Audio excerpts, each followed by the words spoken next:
Maintenant, on va passer dans le chapitre 5 là, qui c'est consommation et épargne.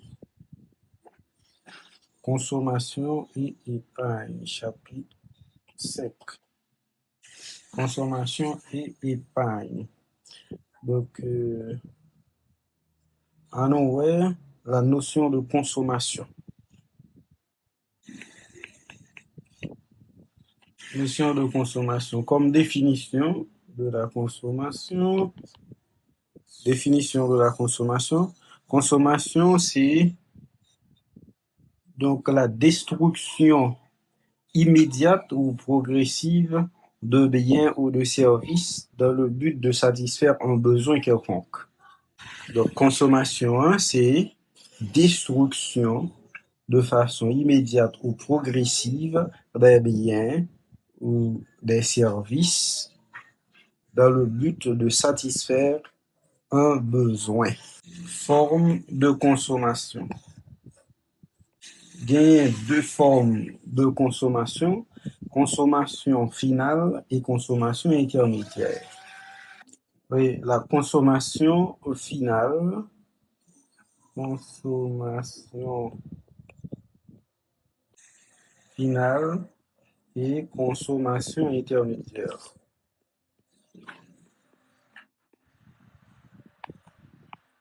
Consommation finale, qui s'allie, mais consommation finale, c'est la destruction immédiate d'un bien ou d'un service.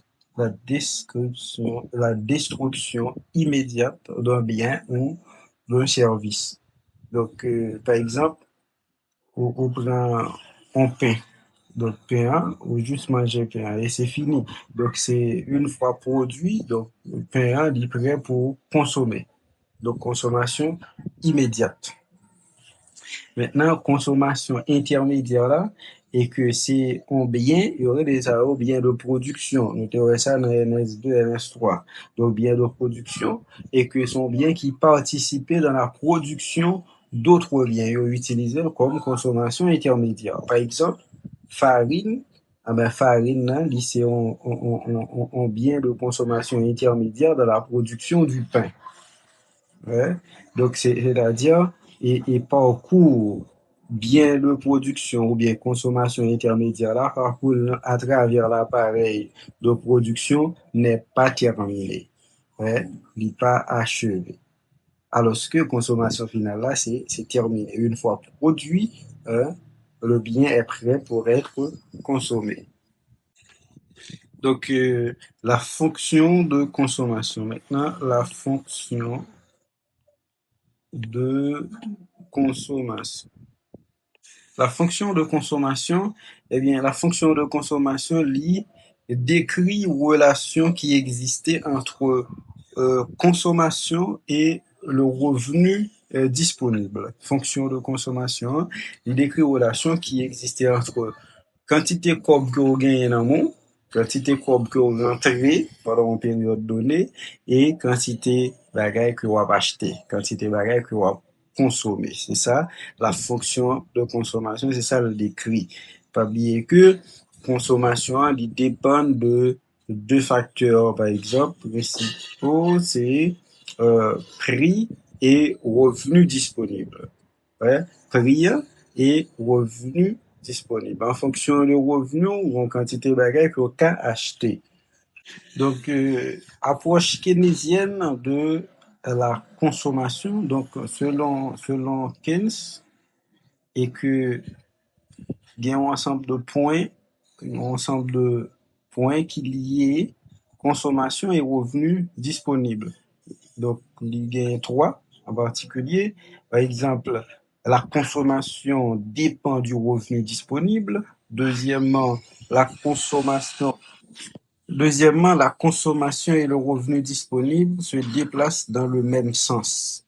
Donc, ils ont varié dans le même sens également. Troisième point, toute variation toute variation revenu disponible là va entraîner une variation de la consommation. Variation consommation a fait dans moindre proportion par rapport à la variation du revenu. La fonction de consommation est représentée par cette équation. C égale à A plus B Y D.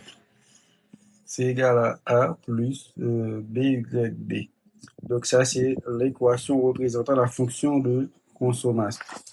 Oui, la fonction de consommation est représentée par l'équation C égale à A plus B Y D.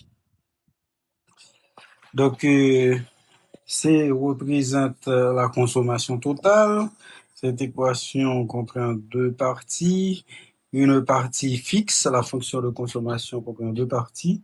Une partie fixe, notée A, qui est la consommation autonome ou consommation incompressible.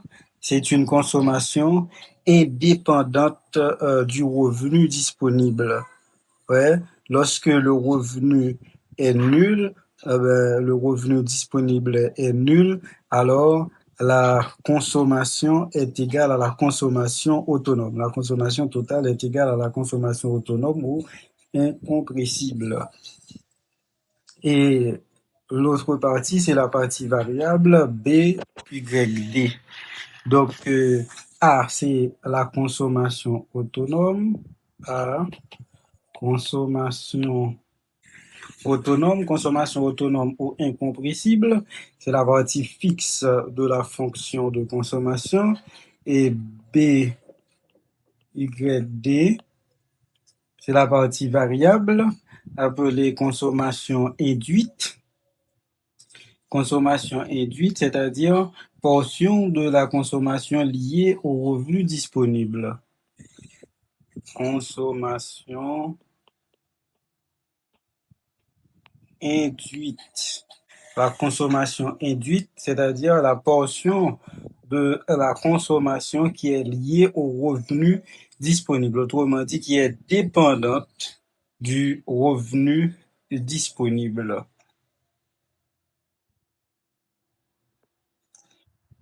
B représente la propension marginale à consommer. B, c'est la propension marginale à consommer. Propension marginale à consommer. B, propension marginale à consommer, alors que YD, c'est revenu disponible. Revenu disponible. Maintenant, revenu disponible, hein, c'est revenu total là, moins les taxes. Donc, YD égale à revenu moins taxes. T pour taxes. La propension marginale à consommer peut être définie comme étant la fraction de chaque unité monétaire additionnelle qui est consacrée à la consommation.